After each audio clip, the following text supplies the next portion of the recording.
It has been a shooting in synagogue, and unfortunately one of my friends is down, and my rabbi has been injured, two other people are injured, and one guy came with shoot everybody and cursing, and of course they took them to hospital, and we are praying for them. But just one message from all of us, from our congregation, that we are standing together, we are getting stronger. Never again. You can't break us. We are strong. You can't break us. We all are together. All right, if you're just joining us, we do have breaking news at this hour. Police in Poway, California, say a gunman went into a synagogue and opened fire with an assault-type weapon.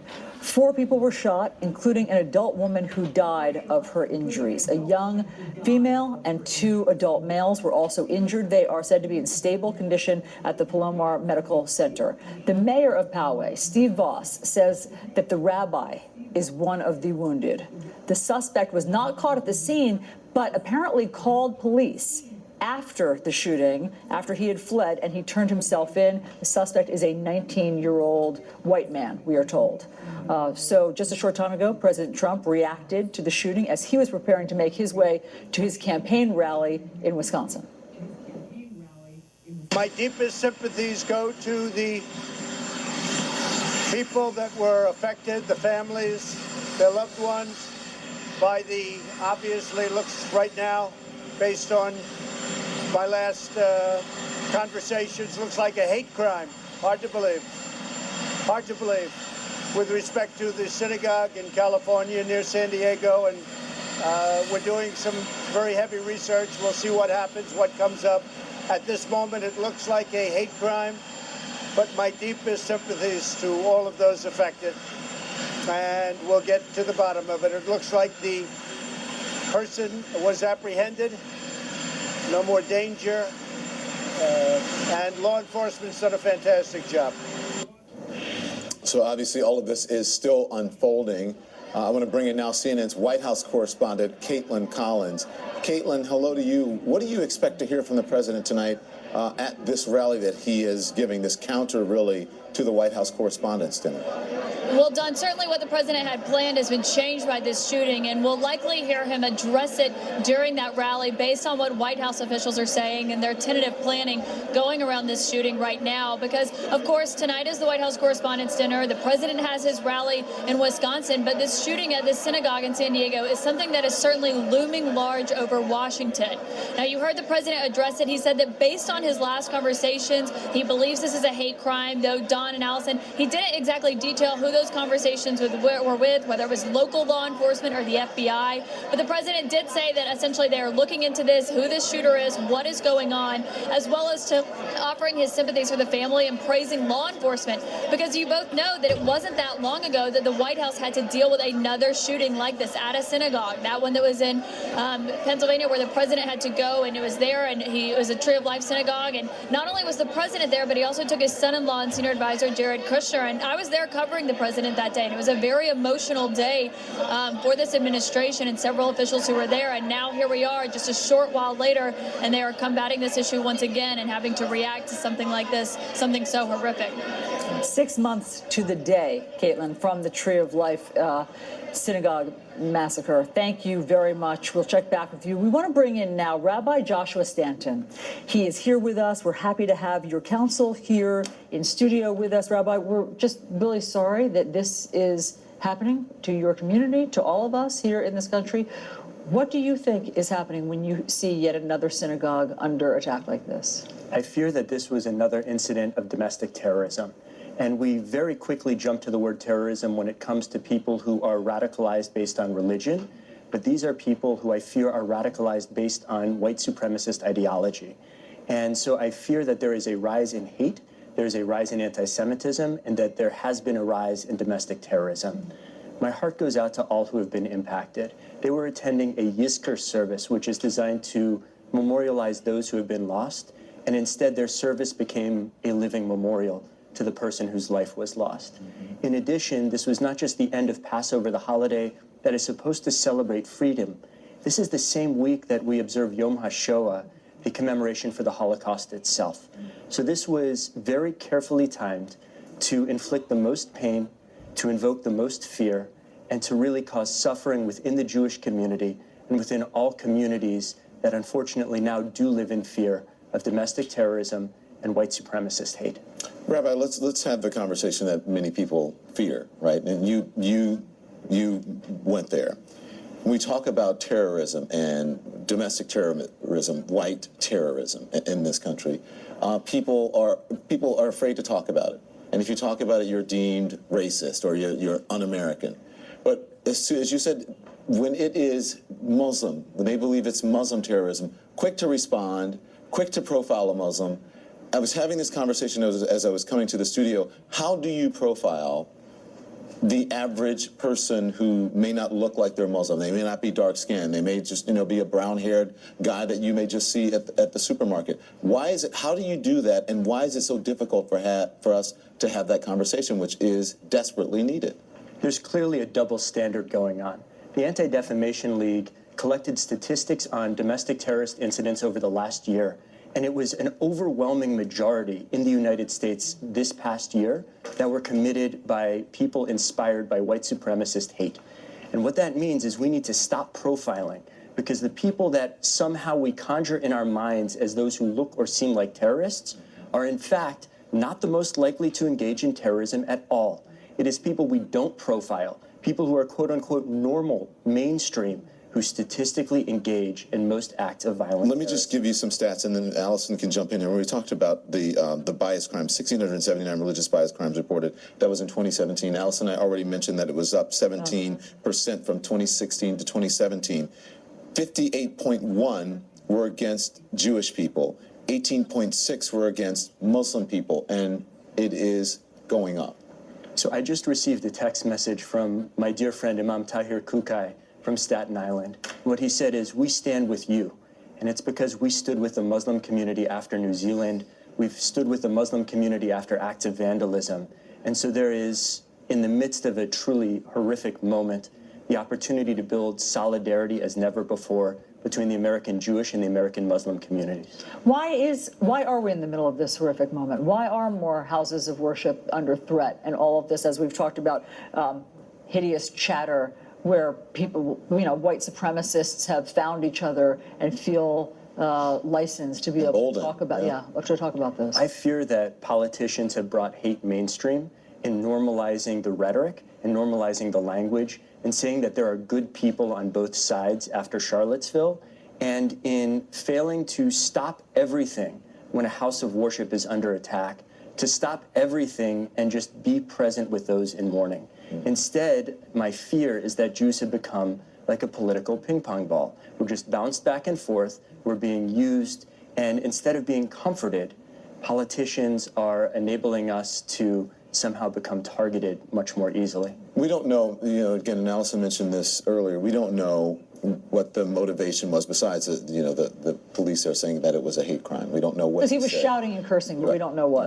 Right. And we don't know if it has any connection to the politics that's going on. But I mean, it would be a stretch to say that it doesn't. But as a Jewish person, when you hear the excuses coming from this administration, and you hear people walking down the streets, marching openly, saying Jews will not replace us, and having the administration make excuses for that, how does that make you feel as a Jewish person? It makes me feel otherized. It makes me feel like I am not totally free. It makes me feel as though somehow I could be targeted or our community could be targeted. And our country, the United States, has been so good to the Jewish community. This has been a land of opportunity, a land of freedom. And to see that turned on its head by political opportunists just fills me with profound sadness and, frankly, outrage. Have you been feeling more tension at your synagogue? So I've been feeling tension a great deal, and my colleagues have been feeling tension. All of a sudden, we've had to become experts, not just in Torah, not just in teaching, not just in counseling, not just in being with people, but now we have to become experts in security. And as much as I respect security professionals, I did not become a rabbi in order to be an expert in security.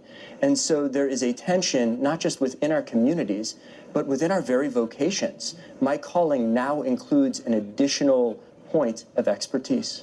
I mean, the reporting from so thus far from our reporters is that some of the congregants had to fight off this person. Maybe in losing, fingers and so forth. I mean, it's just awful, Rabbi. It is a source of ongoing and profound pain. And I think especially leading up to Yom HaShoah, the day when we commemorate the Holocaust, we have to make clear that hate cannot become normalized, hate cannot become mainstream, hateful terror among white supremacists cannot win this day. You think it's become normalized? Increasingly normalized, but at the same time, there are text messages from dear imams and priests and pastors and humanist chaplains. There are people coming out in solidarity with us. The black community, which has also faced white supremacist terror in such extreme ways this year, has reached out personally to me. A number of black preachers have reached out, and they give me solace, they give me comfort, and they give me love when I feel empty. So the hope is that we can come together as a diverse polity and stand against hate as one. Rabbi Stanton, thank you very much for being here during this tough time. Absolutely. Great to And talk to I you. do have to say this, that I believe as an African American that the Jewish community and the black community in this country have very similar paths, are the most relatable to each other out of it. We're all Americans, we can all relate to each other, but the struggle from the Holocaust and from slavery, it's very similar pain, and it is visceral, and you can feel it. That's why I asked you about Jews will not replace us. You as an American, hearing someone say that on the streets of a country that you live in, that you pay taxes in, that you have every right to live in and be whoever you are, to hear that is just, it's just infuriating and sad at the same time. My grandfather did not flee Nazi Germany for me, his grandson, to hear Nazis, literal Nazis, chanting in American streets. Yeah. Will you stick with us, please, because we're going to need you through this. Thank you. Thank you, Rabbi. Thank you. We're awaiting a news conference, as we've been saying here. Allison told you earlier, we're waiting a news conference. As soon as that happens, we'll take you to it. It should happen. It's supposed to happen at the bottom of the hour, around 7:30 Eastern time. They aren't always on time, but as soon as that happens, we'll bring it to you. This is CNN's live special coverage. YouTube viewers, I was planning to bring you Matthew 24, but since I just heard that they're about to bring a news conference with the president, I'm gonna go ahead and get Matthew 24 started. But if I have to break in the middle of it, I'll restart Matthew 24. But YouTube viewers, keep in mind, the reason for this video is so that you will know that Jesus could return any second and Christians could leave the earth any second too.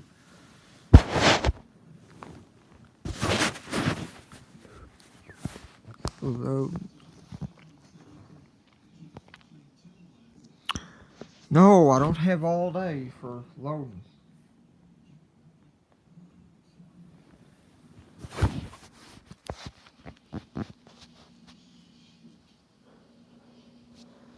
Ugh, hate it when that happens.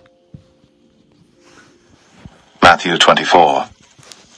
And Jesus went out and departed from the temple. And his disciples came to him for to show him the buildings of the temple. And Jesus said unto them, See ye not all these things? Verily I say unto you, there shall not be left here one stone upon another, that shall not be thrown down. And as he sat upon the Mount of Olives, the disciples came unto him privately, saying, Tell us, when shall these things be? And what shall be the sign of thy coming, and of the end of the world? And Jesus answered and said unto them, Take heed that no man deceive you. For many shall come in my name, saying, I am Christ, and shall deceive many. And ye shall hear of wars, and rumors of wars. See that ye be not troubled, for all these things must come to pass. But the end is not yet. For nation shall rise against nation, and kingdom against kingdom. And there shall be famines, and pestilences, and earthquakes in divers places. All these are the beginning of sorrows. Then shall they deliver you up to be afflicted, and shall kill you, and ye shall be hated of all nations for my name's sake. And then shall many be offended, and shall betray one another, and shall hate one another. And many false prophets shall rise, and shall deceive many. And because iniquity shall abound, the love of many shall wax cold. But he that shall endure unto the end, the same shall be saved. And this gospel of the kingdom shall be preached in all the world for a witness unto all nations. And then shall the end come. When ye therefore shall see the abomination of desolation, spoken of by Daniel the prophet, stand in the holy place, whoso readeth, let him understand. Then let them which be in Judea flee into the mountains. Let him which is on the housetop not come down to take anything out of his house, neither let him which is in the field return back to take his clothes. And woe unto them that are with child, and to them that give suck in those days. But pray ye, that your flight be not in the winter, neither on the Sabbath day. For then shall be great tribulation, such as was not since the beginning of the world to this time, no, nor ever shall be. And except those days should be shortened, there should no flesh be saved. But for the elect's sake, those days shall be shortened. Then if any man shall say unto you, Lo, here is Christ, or there, believe it not. For there shall arise false Christs, and false prophets, and shall show great signs and wonders, insomuch that, if it were possible, they shall deceive the very elect. Behold, I have told you before. Wherefore, if they shall say unto you, Behold, he is in the desert, go not forth. Behold, he is in the secret chambers, believe it not. For as the lightning cometh out of the east, and shineth even unto the west, so shall also the coming of the Son of Man be.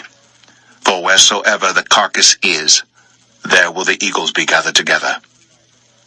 Immediately after the tribulation of those days shall the sun be darkened, and the moon shall not give her light, and the stars shall fall from heaven, and the powers of the heavens shall be shaken. And then shall appear the sign of the Son of Man in heaven. And then shall all the tribes of the earth mourn, and they shall see the Son of Man coming in the clouds of heaven with power and great glory. And he shall send his angels with a great sound of a trumpet, and they shall gather together his elect from the four winds, from one end of heaven to the other. Now learn a parable of the fig tree. When his branch is yet tender, and putteth forth leaves, ye know that summer is nigh. So likewise ye, when ye shall see all these things, know that it is near, even at the doors.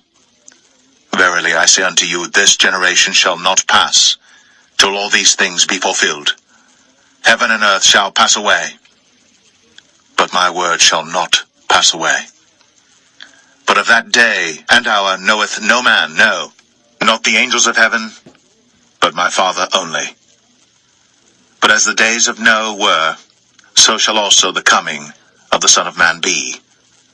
For as in the days that were before the flood, they were eating and drinking, marrying, and giving in marriage, until the day that Noah entered into the ark, and knew not until the flood came, and took them all away. So shall also the coming of the Son of Man be. Then shall two be in the field, the one shall be taken, the other left. Two women shall be grinding at the mill, the one shall be taken, and the other left. Watch therefore, for ye know not what hour your Lord doth come. But know this, that if the good man of the house had known in what watch the thief would come, he would have watched, and would not have suffered his house to be broken up.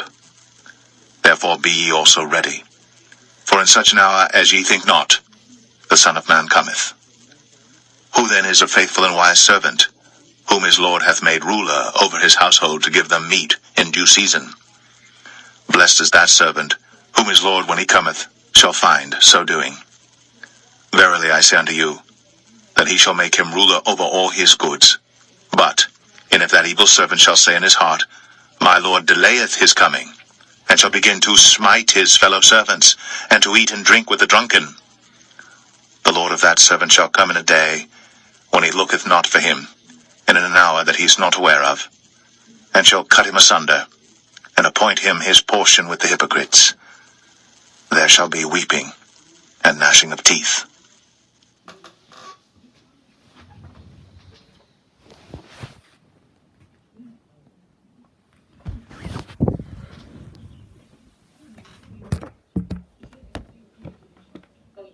That goes after religions in particular, coupled with the kind of weaponry that's available to these men in particular, very fast weaponry, I think means that our protocols for places of worship really do have to change, because once someone's in the room, it's really hard to stop them because of the sort of nature of the weaponry they're bringing in. I mean, between obviously today, Juliet, and 6 months ago at the Tree of Life, and then, of course, in between there, Christchurch in New Zealand, Sri Lanka, as we just saw last week, it feels like it is happening routinely. And it's not just the feeling, it's that the statistics show that these hate crimes at places of worship have gone up. And so historically speaking, what is a spike like that about? What does that mean? From a law enforcement and an analyst perspective, when you see a spike like that, what do you think?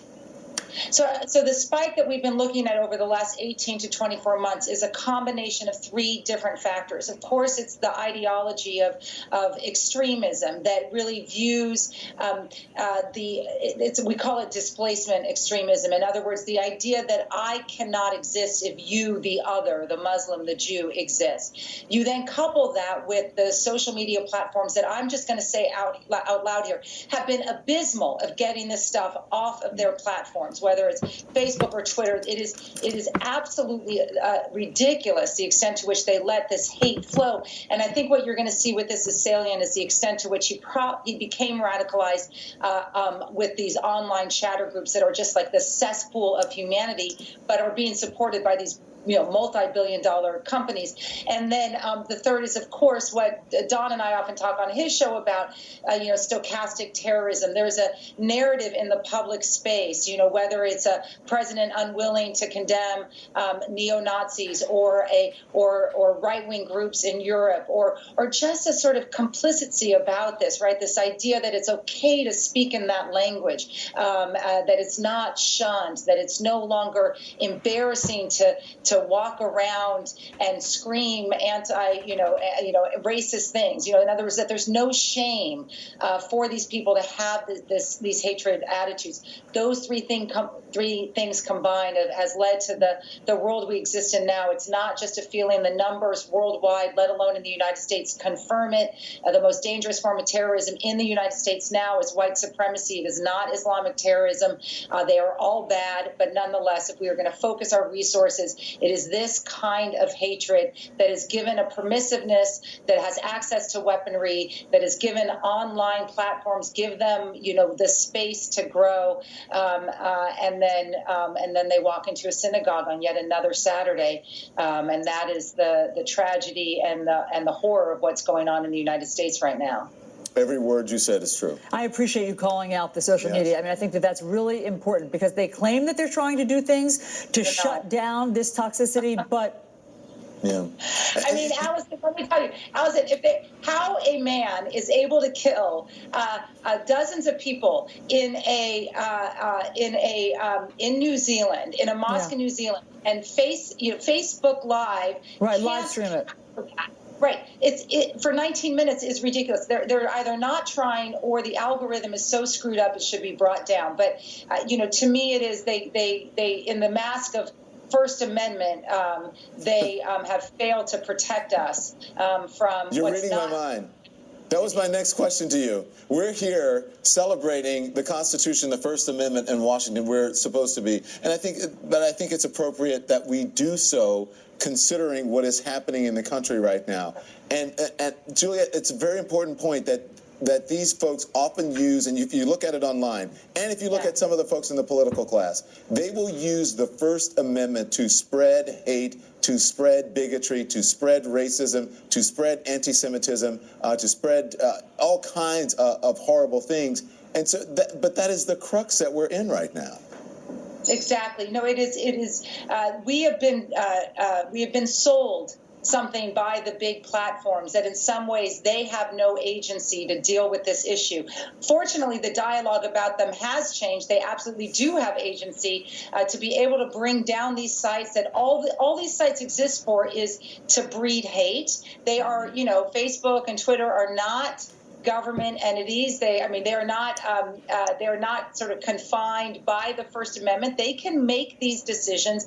They've convinced us somehow that they can't, right? That somehow either the algorithm doesn't allow it or the First Amendment doesn't allow it. The truth is they've made a decision to allow their platforms to be governed by this. And until we start talking about their contributing aspects to the growth of hate, let alone anti-democracy, coupled with, right, extremism and then this stochastic terrorism where, this racism and this anti-Semitism is allowed to breed in the public space. All three of those combined have brought us to what is not just a feeling, was not just a sense of unease about how we live right now. It's proven in the data. And until we start condemning everyone who contributes, we're not going to stop this because they are feeding off each other. I will say one other thing in this case today, at least what we're seeing on counterterrorism information that's coming out from public sources, as well as a couple calls I've been on, the extent to which these guys are linked to each other through the internet. So we will find, someone is triggered by New Zealand, another is triggered by, whatever happened in, whatever attack happened in Pittsburgh. They find unity in their hatred through both online resources and then that the public sphere here in the United States is not sufficiently condemning from the White House down this racism, period. Juliette, thank you very much for all of your important points and for starting this national conversation that obviously we are having and need to be having today. Thank you very much. Our Sarah Seidner has just arrived on the scene, so we will go live to her with all the developments as we await this news conference. We'll be right back. Okay, wow. Okay, YouTube viewers, wow, just wow. Listen, if you did not listen or hear it clearly, Matthew 24 has clearly told you and I both that every sign that needs to come to pass before Jesus returns has happened. I mean, every sign that needs to happen before Christians leave this earth has happened. We could leave this earth any second now. YouTube viewers, I know I have done a video on this earlier today, but I feel I should repeat it in this video. I have asked the Lord several times in the past to let me be awake between 5 to 15 minutes if the rapture happens between sunset and if the rapture. I've asked him to let me be awake at least 15 minutes, at most 15 minutes, if the rapture happens between sunset and sunrise. Well, I heard him clearly say that prayer is answered. He clearly told me that today. He clearly said today that prayer is answered. I heard him clearly and undeniably. He is even repeating that as I'm making this video talking to you. And he also repeated it as I was making the video that only talked about him answering that prayer. So, YouTube viewers, if you ever wake up between sunset and sunrise, get on YouTube and see that I've posted a video no matter what time it is between sunset and sunrise, especially if it was within the last hour or two, especially especially if it's been no more than an hour or two since I've posted a video. At the time you see it, keep in mind we could be leaving the earth that night if I'm still awake. If I am still awake, we could be leaving the earth that night. So now, I'm gonna keep recording about this, but that is the end of this video. Thank you.